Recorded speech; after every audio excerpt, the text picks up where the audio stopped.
ہمارے یہاں کئی لوگ غلط ملت عمل کرتے ہیں اور ان کے اندر مشہور ہے اسی بچ جاواں گے، کیوں کہ سانوں پتہ ہی نہیں ہے، ہمیں کوئی مسئلہ معلوم ہی نہیں، تو یہ جو مولوی لوگ ہوں گے یہ پھنس جائیں گے کیونکہ ان کو تو مسئلے کا معلوم ہے، حالانکہ ایسا نہیں۔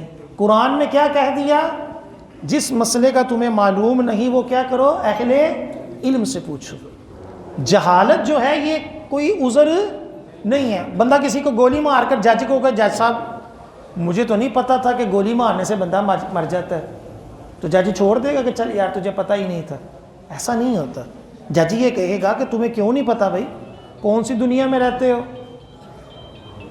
اسی طرح شریعت کا جو مسئلہ ہے، اگر آپ نماز غلط پڑھ رہے ہیں، آپ روزے غلط رکھ رہے ہیں، تو اللہ تعالیٰ یہ نہیں کہہ کے چھوڑ دے گا کہ چلو تمہیں پتہ نہیں تھا، بلکہ یہ حکم ہوگا کہ تم نے پتہ کیوں نہیں کروایا۔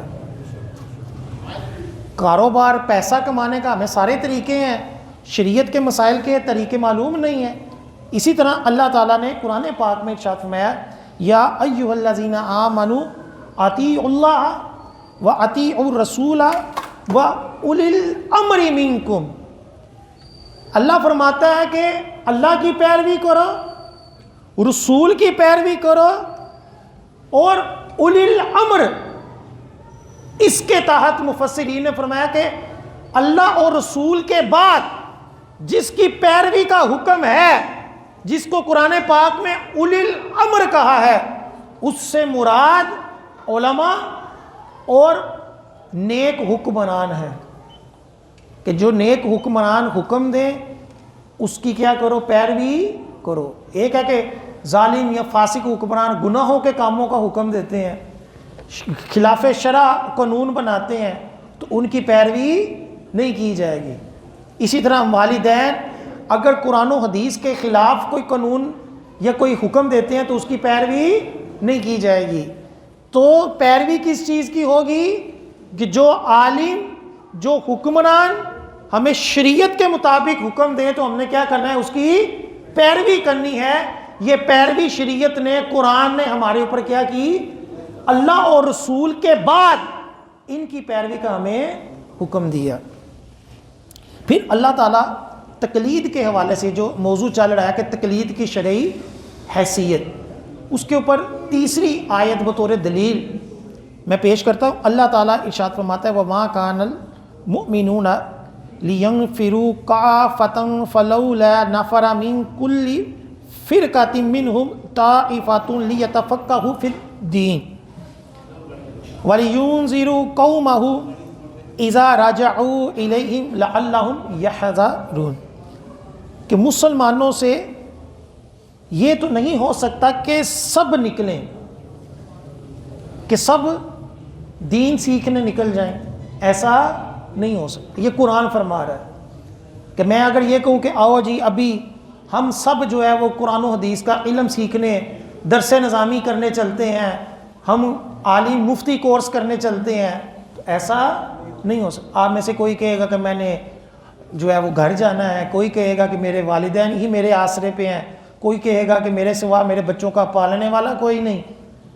تو اللہ تعالیٰ نے قرآن میں پہلے سے فرما دیا کہ ایسا نہیں ہو سکتا کہ سارے لوگ دین سیکھنے والے بن جائیں، سب کچھ چھوڑ دیں، کاروبار چھوڑ دیں، دیگر معاملات چھوڑ دیں۔ اس لیے اللہ نے فرمایا ایسا نہیں ہوگا۔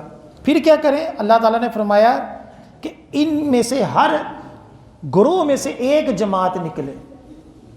اب یہاں فرقے کا لفظ استعمال ہوا ہے نا، تو فرقہ بعض دفعہ لوگ جہاں بھی فرقہ آ جائے نا، اور نہیں جی نہیں یہ سنی بھی فرقہ ہے، ایسا نہیں ہوتا۔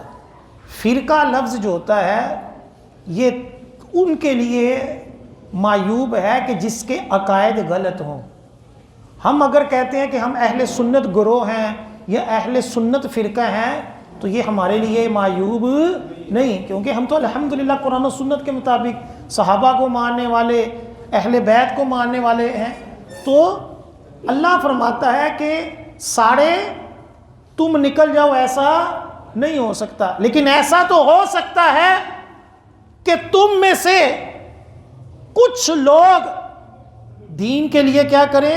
نکلیں، دین کی سمجھ حاصل کریں. اس کے اندر لفظ لیتفقہوا، تفقہ فقہ کا جو ہے وہ لفظ استعمال ہوا کہ تم میں سے بعض لوگ کیا کریں، دین سیکھیں، فقہ سیکھیں، عالم بنے، مفتی بنے، حافظ بنے. اور وہ پھر کیا کریں، وہ دین سیکھ کر ان لوگوں کو کہ جو نہیں جا سکتے ان کو دین سکھائیں اور ان کو ڈرائیں اللہ تعالیٰ سے، قرآن کی وعیدیں بتائیں، قرآن و حدیث کے بارے میں ان کو آگاہ کریں، نماز چھوڑنے کے گناہ بتائیں، رمضان کے روزے چھوڑنے کا گناہ بتائیں، حقوق العباد بتائیں، حقوق اللہ بتائیں، والدین کے حقوق بیان کریں. تو پھر وہ کیا کریں، لوگوں کو اللہ سے ڈرائیں، لوگوں کو دین سکھائیں. اس سے یہ پتہ چلا کہ ہم سب قرآن و حدیث کو خود سے سمجھنے والے بن جائیں، یہ ناممکن ہے. یہ لوگوں کو ڈرامہ رچایا جاتا ہے، لوگوں کو بیوقوف بنایا جاتا ہے. جی ہم کسی کو نہیں مانتے، ہم خود قرآن پڑھیں گے، اور یہ کہہ کر اپنا ایک نیا فرقہ لانچ کر پھر ایک ہی جس نے یہ فرقہ بنایا ہوتا ہے وہ اپنی ہی باتیں لوگوں کے اندر گھساتا جاتا ہے، اور اس کے پیروکار اسی کی اندھی تقلید کر اسی کی اندھی پیروی کر لوگوں کو کہہ رہے ہوتے ہیں کہ لو جی تم تو اماموں کے پیچھے چلے ہوئے. اور بندہ پوچھے ہم جن اماموں کے پیچھے چلے ہوئے ہیں ان کو ساری دنیا مانتی ہے، شروع سے صوفیہ کرام، محدثین سب مانتے ہیں، اور جن کے پیچھے تم چلے ہوئے ان کو تو اپنے گھر والے نہیں مانتے، ان کو تو اپنے شہر والے گالیاں نکالتے ہیں. تو ہم نے یہ فیصلہ کرنا ہے کہ ہم کن کی پیروی کریں. اللہ تعالیٰ نے قرآن پاک میں ارشاد فرمایا قیامت والے دن ہر گروہ اپنے امام کے ساتھ ہوگا. اب ہم فیصلہ کریں کہ ہمارا امام کون ہے. ہم کسی چرسی بنگی کے جو ہے وہ مرید ہو کر تو نہیں بیٹھے ہوئے، ہم کسی گمراہ شخص کے، کسی گستاخ رسول کے، کسی گستاخ اولیاء کے، گستاخ صحابہ کے، گستاخ اہل بیت کے پیروکار تو نہیں ہیں. اگر ہم ان ہستیوں کے پیروکار ہیں کہ جن کو دنیا مانتی ہے، جن کے بارے میں بڑے بڑے ائمہ کرام تعظیمی کلمات کہہ کر چلے گئے، تو اپنے اوپر فخر کریں کہ اللہ تعالیٰ نے ہمیں ہدایت عطا فرمائی. کہ مجدد کی تعریف علماء نے کتابوں میں یہ لکھی کہ مجدد وہ نہیں کہ جس کو سارے لوگ عوام کہنی شروع ہو جائے تو لو جی یہ مجدد بن گیا. ہر مرید اپنے پیر کو مجدد بنا کر بیٹھا ہوا ہے، چاہے وہ جاہل آدمی ہو. مجدد وہ ہوتا ہے کہ جس کو علماء کرام مانے کہ واقعی اس نے دین کی خدمت کی ہے. کہ عالم لوگ جس کو مجدد قرار دیتے ہیں تو وہ دینی اعتبار سے اس کو قرار دیتے ہیں، ان کی سنی سنائی باتوں کے اوپر، اس کے پیسوں کے اوپر، اس کے نسب کو دیکھ کر خالی مجدد قرار نہیں دیتے. تو علماء کرام نے ہمیں یہ سکھایا، بڑے بڑے محدثین نے ہمیں سکھایا کہ معین الدین چشتی رحمۃ اللہ علیہ کی یہ شان ہے، داتا سرکار رحمۃ اللہ علیہ کی یہ شان ہے، غوث پاک کی یہ شان ہے، اسی طرح دیگر اولیاء کرام کی. پھر احادیث کے اندر صحابہ کرام کی شانیں ہمیں حضور نے سکھائیں، اور حضور کی شان ہمیں قرآن میں رب نے سکھائی. جب ہم ان سب ہستیوں کے پیچھے چل رہے ہیں، اسی کا نام اہل سنت و جماعت ہے. اللہ یا رسول جامع ترمذی کی حدیث پاک ہے، جلد نمبر 4 صفحہ نمبر 665. حدیث پاک یاد رکھنے والی ہے. حضور علیہ السلام نے فرمایا جو شخص دین کے معاملے میں اپنے سے بلند مرتبہ شخص کو دیکھے، دین کے معاملے میں کیا کرے، اپنے سے زیادہ علم والے کو کیا کرے، دیکھے، تو فرمایا اس کی اقتداء کرے، اس کی کیا کرے، پیروی کرے، اس کو فالو کرے. کہ جب مجھے علم نہیں اور میں دیکھوں کہ میرے سے بھی اوپر کوئی علم والا ہے، تو جب جو مسئلہ مجھے سمجھ نہیں آ رہا، چاہے میں مفتی بنا ہوا ہوں، تو یہ تھوڑی ہے کہ مجھے کوئی مسئلہ سمجھ نہیں آ رہا تو میں غلط فتویٰ دے دوں. ایسا تو نہیں نہ ہو سکتا. تو علماء کرام کا ایک مشہور مقولہ ہے کہ ہر علم والے سے زیادہ علم والا ہوتا ہے. یہ جو آپ سنتے ہوں گے حضرت خضر اور حضرت موسیٰ علیہ السلام والا جو قرآن کے اندر واقعہ ہے، اس کی بیک گراؤنڈ میں یہی ہوا تھا کہ حضرت موسیٰ علیہ السلام نے جب اللہ تعالیٰ سے پوچھا کہ کیا اس وقت مجھ سے زیادہ کوئی علم والا ہے، تو اللہ تعالیٰ نے پھر حضرت خضر علیہ السلام کی طرف بھیجا. ہر دور میں ایسا نہیں ہوتا کہ کوئی بندہ یہ دعویٰ کرے کہ مجھ سے بڑا کوئی عالم ہی کوئی نہیں. ایسا نہیں ہوتا. کوئی نہ کوئی اس کو بھی پتہ ہوتا ہے کہ ہیں یہ جو آج کل اسکالر بنے ہوئے نا بڑے، جی میں بڑا، ان کو بھی پتہ ہوتا ہے کہ الہی کہ میرا بھی جو علم کے اوپر والا ہے وہ کون ہے. اسی لیے جب مناظرے کی دعوت دی جائے تو کوئی نہیں آتے. دعوے اپنے چینلوں کے اوپر بیٹھ کے کرتے رہتے ہیں، آؤ جی آؤ. جب کوئی آ جائے تو پھر خود بھاگ جاتے ہیں. کیوں؟ کیونکہ پتہ ہوتا ہے کہ یہ میرے سے زیادہ علم والا ہے. تو آقا علیہ السلام نے ہمیں کیا تربیت دی کہ تکبر کا شکار نہ ہو جاؤ. ایم اے پڑھ لیا، انگلش آ گئی تو تم بندے کو بندہ نہ سمجھو. اینکر بن کر تم سمجھو کہ جی سب سے بڑا ذہین ہی میں ہوں، مجھے ہی سیاست آتی ہے، مجھے ہی دین آتا ہے، مجھے ہی سارا جو ہے وہ لوگوں کی نفسیات آتی ہے. ایسا نہیں ہوتا. تو آقا علیہ السلام نے فرمایا کہ ہر بندہ جب اپنے سے زیادہ علم والے کو دیکھے تو اس کو کیا کرے؟ مانے، اس کے اوپر اعتراض نہ کرے. اپنے دل کو تسکین دیتے ہوئے اسے کم تر نہ سمجھے، بلکہ کیا کرے؟ اسے فالو کرے، اس کی اقتداء کرے. یہ شروع سے چلتا آ رہا ہے. بڑے بڑے امام جو تھے، امام ابو حنیفہ رحمۃ اللہ علیہ کی مثال لے لیں. انہوں نے اپنے استاد سے سیکھا، انہوں نے اپنے استاد سے سیکھا. یعنی حضور امام ابو حنیفہ رحمۃ اللہ علیہ کے جو استاد تھے وہ حماد تھے. حضرت حماد نے حضرت ابراہیم سے سیکھا، حضرت ابراہیم نے حضرت علقمہ سے سیکھا، اور حضرت علقمہ نے حضرت ابن مسعود صحابی رسول سے سیکھا، اور صحابی رسول حضرت ابن مسعود نے حضور علیہ السلام سے سیکھا. امام ابو حنیفہ سے پھر آگے ہزاروں شاگردوں نے سیکھا. اور امام ابو حنیفہ کو اس لیے تمام فقہا کا امام کہا جاتا ہے کہ جب امام ابو حنیفہ اس دنیا سے گئے تو 1000 مجتہد چھوڑ کر گئے. چھوٹا موٹے عالم نہیں چھوڑ کر گئے، بڑے بڑے امام چھوڑ کر گئے. اور امام ابو حنیفہ کے شاگردوں میں حضرت امام بخاری آتے ہیں. امام بخاری کے شاگردوں میں پھر آگے ائمہ کرام میں دیگر امام ترمذی اور دیگر جو محدثین ہیں وہ آتے ہیں.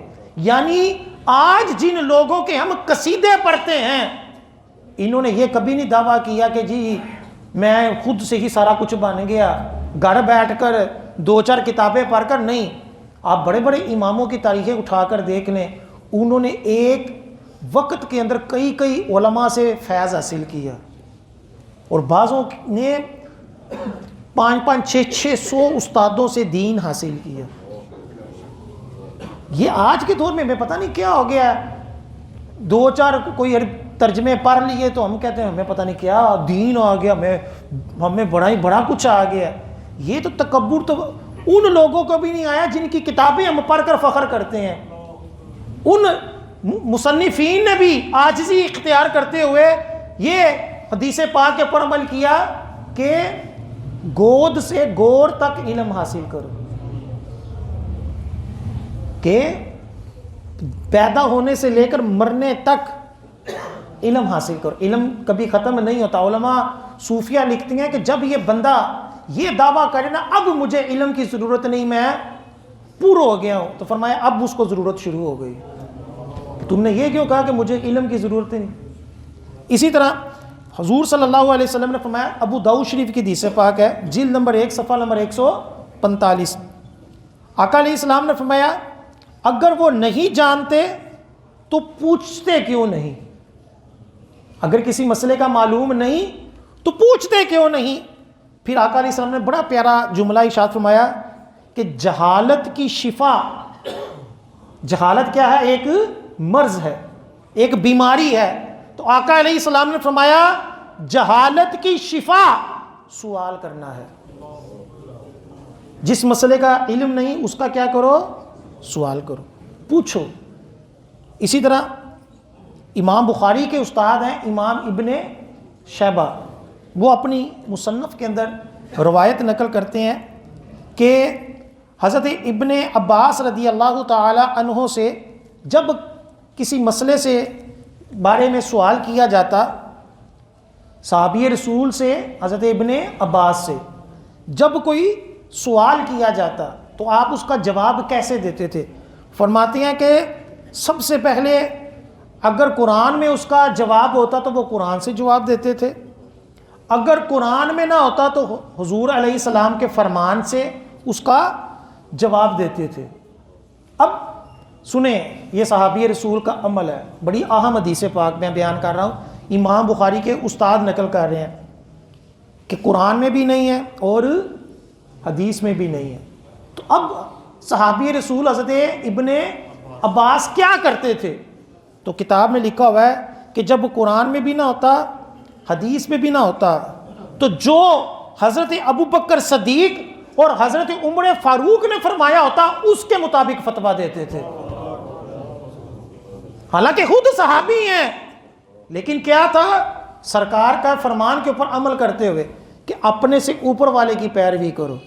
اب قرآن میں بھی ایک مسئلہ مذکور نہیں، حدیث میں بھی نہیں، لیکن اگر حضرت ابو بکر صدیق نے اس مسئلے کے بارے میں کوئی فتویٰ دیا ہے، کوئی جواب دیا ہے، حضرت عمر فاروق رضی اللہ تعالیٰ عنہ نے جواب دیا ہے، تو صحابی رسول حضرت ابن عباس کیا کرتے تھے؟ ان کے مطابق فتویٰ دیتے کہ قرآن میں بھی نہیں، حدیث میں بھی نہیں، تو میں اپنے پاس سے نہیں بتاؤں گا، میں اپنے سے بڑے حضرت ابو بکر صدیق کا فرمان پیش کروں گا۔ اسی طرح ہم سے اگر کوئی مسئلہ پوچھے، ہم فقہ حنفی کو فالو کرنے والے ہیں، اگر کتابوں کے اندر، قرآن کے اندر، حدیث کے اندر وہ مسئلہ مذکور ہو تو ہم قرآن اور حدیث کا حوالہ پیش کرتے ہیں۔ اگر قرآن میں بھی حدیث میں بھی نہ ملے تو جو امام ابو حنیفہ نے کہا ہوتا ہے ہم اس کے مطابق فتویٰ دیتے ہیں۔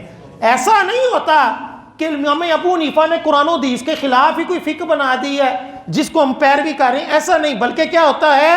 جس مسئلے کا جواب قرآن اور حدیث میں نہیں مل رہا اور امام ابو حنیفہ نے قرآن و حدیث کی روشنی میں اس کا فتویٰ دیا ہوا ہے، تو ہم فقہ حنفی والے اس فتوے کے اوپر کیا کرتے ہیں؟ عمل کرتے ہیں۔ کیوں؟ کیونکہ ہم اپنے سے 1000 گنا زیادہ علم والا حضرت امام ابو حنیفہ رحمۃ اللہ علیہ کو سمجھتے ہیں۔ کیوں؟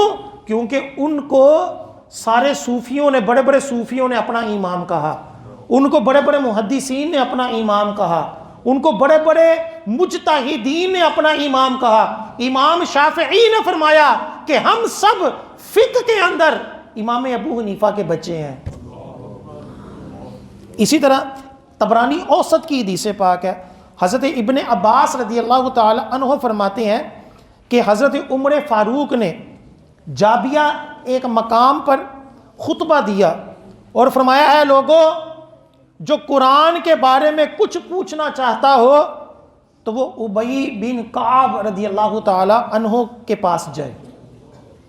قرآن کے حوالے سے اگر کوئی مسئلہ پوچھنا ہے تو کس سے پوچھے؟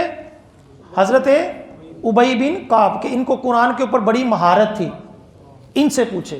اب دیکھیں یہ حضرت عمر فاروق خطبہ دے رہے ہیں، فرماتے ہیں اس کے بعد فرمایا کہ جس نے وراثت کے بارے میں کوئی مسئلہ پوچھنا ہو تو وہ حضرت زید بن ثابت سے پوچھے، جس نے فقہ کے بارے میں کوئی مسئلہ پوچھنا ہو، حلال و حرام کا، نماز روزے کا مسئلہ پوچھنا ہو، وہ حضرت معاذ بن جبل رضی اللہ تعالیٰ عنہ کے پاس جائے۔ اور جو شخص مال کے بارے میں کچھ پوچھنا چاہتا ہو، یعنی مال غنیمت کے حوالے سے اور خلافت کے حوالے سے، ملکی معاملات کے حوالے سے، تو فرماتے ہیں کہ حضرت عمر فاروق نے فرمایا وہ میرے پاس آ جائے۔ یعنی یہ تقسیم کاری کی، سب کو یہ نہیں کہا اوے بات سنو کسی کی پیروی نہیں کرنی، ہمارے امام صرف حضور ہیں اس لیے بس قرآن اور حدیث کے اوپر عمل کرو، باقی کسی کو نہ مانو، باقی تے کوئی شے ہی نہیں، ایسا نہیں فرمایا، بلکہ کیا فرمایا؟ قرآن کے جس مسئلہ میں تمہیں سمجھ نہ آئے تو قرآن کو غلط نہیں سمجھنا، بلکہ کیا کرنا ہے؟ حضرت ابی بن کعب کے پاس آ کر سمجھنا ہے۔ اسی طرح فرمایا کہ جب تمہیں وراثت کی سمجھ نہ آئے، حالانکہ وراثت کے بارے میں قرآن میں حصے مقرر ہے، لیکن پھر بھی فرمایا کہ اگر کسی حصے میں آ کر تمہیں سمجھ نہ آئے تو غلط نہیں سمجھنا، لوگوں کو غلط گائیڈ نہیں کرنا، بلکہ حضرت زید بن ثابت کے پاس آ کر اس کو سمجھنا ہے۔ اور اگر تمہیں حلال و حرام کا، نماز روزے کے دیگر فقہی مسائل نہ آئیں تو حضرت معاذ بن جبل رضی اللہ تعالیٰ عنہ سے پوچھیں۔ اسی طرح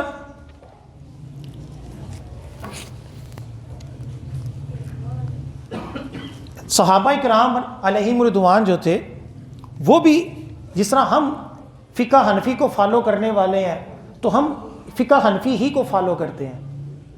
آج کل یہ بھی ایک ٹرینڈ چل گیا ہوا ہے کہ چلو یار فقہ حنفی میں رعایت نہیں نکلتی تو چلو فقہ شافی میں جا کر رعایت لے لو، تو ایسا جائز نہیں ہے، کیونکہ یہ تو اپنے نفس کی پیروی کرنی ہے کہ جہاں سے رعایتی فتویٰ ملے چلو جی وہ لے لو، ایسا نہیں ہوتا، بلکہ یہ کتابوں کے اندر محدثین فقہا ان سب نے یہ فرمایا ہوا ہے کہ جو جس کی پیروی کر رہا ہے وہ اسی کو فالو کرے گا، اپنے مطلب کی باتیں دوسرے فقہ والوں سے نہیں لے سکتا۔ اور یہ صحابہ کرام کے اندر بھی یہ چلتا رہا، چنانچہ بخاری شریف کی حدیث پاک ہے، جلد نمبر 2 صفحہ نمبر 625، حدیث پاک میں ہے کہ حضرت اکرمہ رضی اللہ تعالیٰ عنہ سے روایت ہے کہ بعض اہل مدینہ نے حضرت ابن عباس رضی اللہ تعالیٰ عنہما سے اس عورت کے بارے میں سوال کیا جو فرض طواف کے بعد حائضہ ہو گئی، یعنی ایک عورت تھی، اس نے حج کا طواف کر لیا،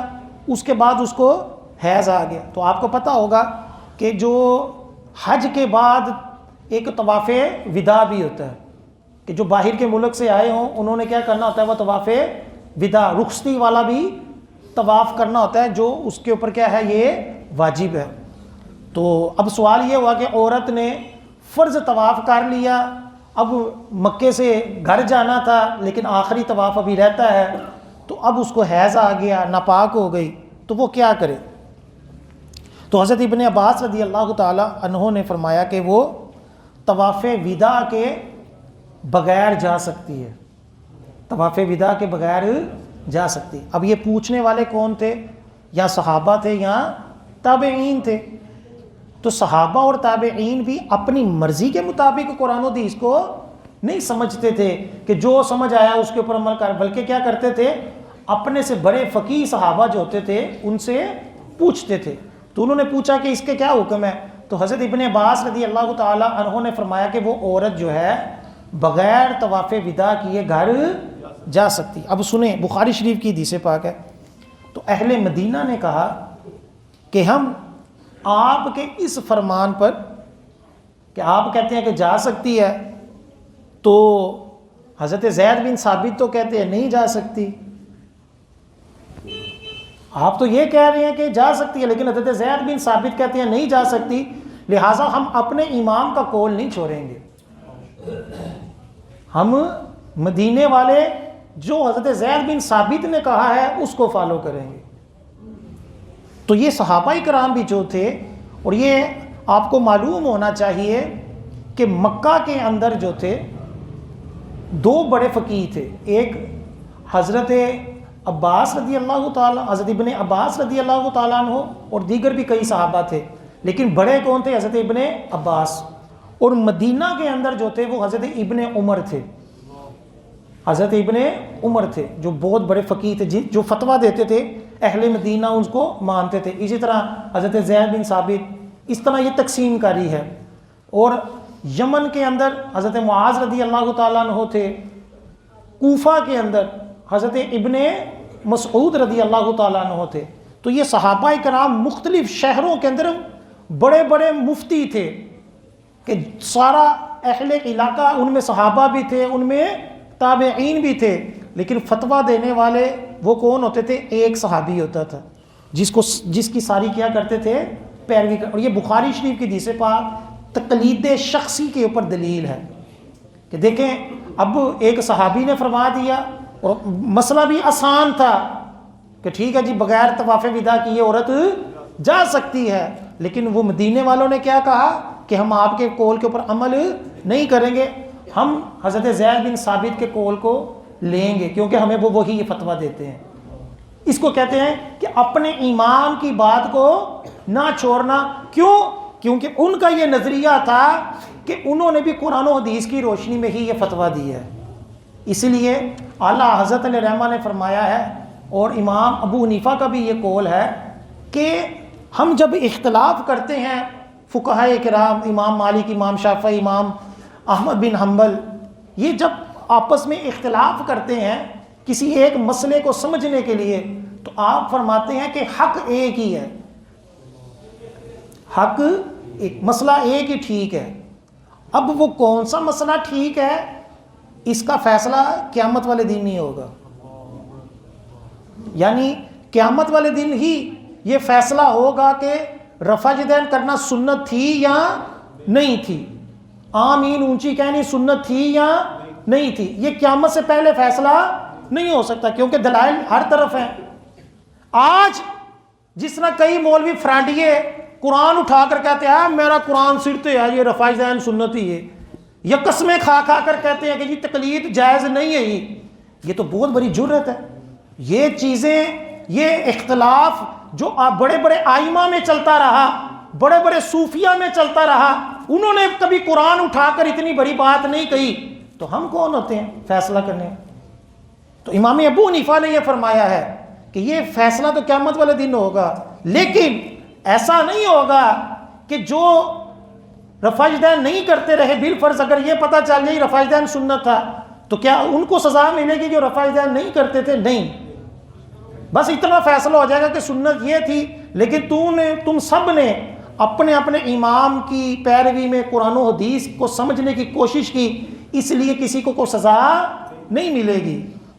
اور یہی حضور غوث پاک علیہ رحمہ نے فرمایا کہ کسی کو بھی برا نہ کہو کہ تم غلط ہو، تمہارا امام غلط ہے، نہیں، اگر وہ صحیح امام، ایک مستند امام، امام ابو حنیفہ، امام مالک یا امام شافعی یا امام احمد بن حنبل کی پیروی کر رہا ہے تو آپ فرماتے ہیں چاروں حق ہیں، اختلاف ہے، اب اختلاف میں کون ٹھیک ہے، دونوں طرف دلائل ہیں، دونوں طرف کا فیصلہ نہیں ہم کر سکتے، اس لیے کسی کو بھی برا نہ کہو، جو جس کی پیروی کر رہا ہے اس کو کرنے دو۔ لہٰذا آج فقہی معاملات کو لے کر، مسائل کو لے کر تنقید کرنا کہ یہ غلط ہے وہ غلط ہے، اور دلیل ہمارے پاس بھی کنفرم نہیں، واضح حدیث پاک کوئی ایک ہمیں بتا دے کہ حضور نے فرمایا ہو کہ لو جی رفع یدین کرنا ضروری ہے، تو پھر ہم کہیں گے لو جی حضور کا فرمانا، حضور نے کسی نماز میں رفع یدین کیا، کسی میں نہیں کیا، دونوں حدیثیں آ گئیں،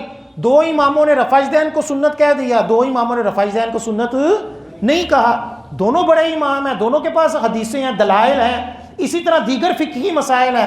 اصل ہمیشہ یہ یاد رکھیں، اصل جو مسئلہ ہوتا ہے وہ عقائد کا ہوتا ہے، فقہ جو ہوتی ہے اس کے اندر بڑی وسعت ہے۔ اسی کے بارے میں تو اللہ تعالیٰ کے حبیب صلی اللہ علیہ وآلہ وسلم نے ارشاد فرمایا اختلاف امتی رحمت، کہ میری امت میں اختلاف کیا ہے؟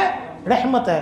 وجہ یہ ہے کہ اگر کسی مسئلہ کے اندر چاروں ائمہ کرام، سب صحابہ کرام اتفاق کر لیں تو وہ جو مسئلہ ہوتا ہے وہ بعض وقت فرض یا واجب کے درجے میں چلا جاتا ہے۔ تو جب وہ اختلاف ہوتا ہے کسی مسئلہ کے اندر تو وہ جو مسئلہ ہوتا ہے وہ فرض واجب سے نیچے آ جاتا ہے، کبھی مستحب ہو جاتا ہے، کبھی جائز ہو جاتا ہے کہ جس کو چھوڑنے میں گناہ نہیں ہوتا، اور اس کے اندر پھر وسعت بھی ہو جاتی ہے کہ اگر کوئی کر رہا ہے کہ کوئی نہیں بھی کر رہا تو بچت ہو جاتی ہے۔ تو اس لیے آقا علیہ السلام نے فرمایا اختلاف میری امت میں رحمت ہے۔